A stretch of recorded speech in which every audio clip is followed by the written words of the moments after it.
Maaf tidak melindungimu, curhat pilu ayah pasca guru muda dibunuh calon suami. Kesedihan mendalam dirasakan oleh Susilo selaku ayah Rosia Aprilia. Rosia merupakan seorang guru muda di Mesuji yang tewas dibunuh oleh calon suaminya, Andre Armanda, 22. Rasa sedih kehilangan putri tercinta ditumpahkan Susilo lewat akun Facebook miliknya. Mengutip tribunmedan.com, Andre tega melakukan ini lantaran cemburu. Kapolres Mesuji, AKBP Ade Hermanto, mengatakan motif lainnya adalah tanggal pernikahan yang menurut Andre diubah sepihak.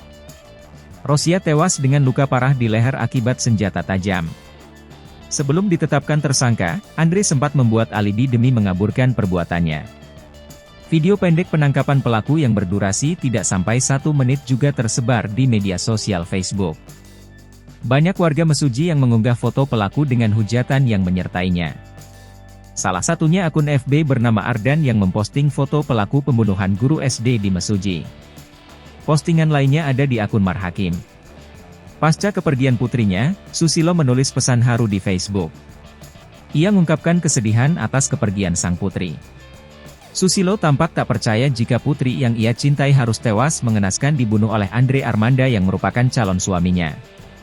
Bahkan Susilo juga meminta maaf lantaran merasa tak dapat menjaga putrinya hingga tewas mengenaskan. Maafkan ayahmu nak tidak melindungimu dan menjagamu dengan baik, sambungnya.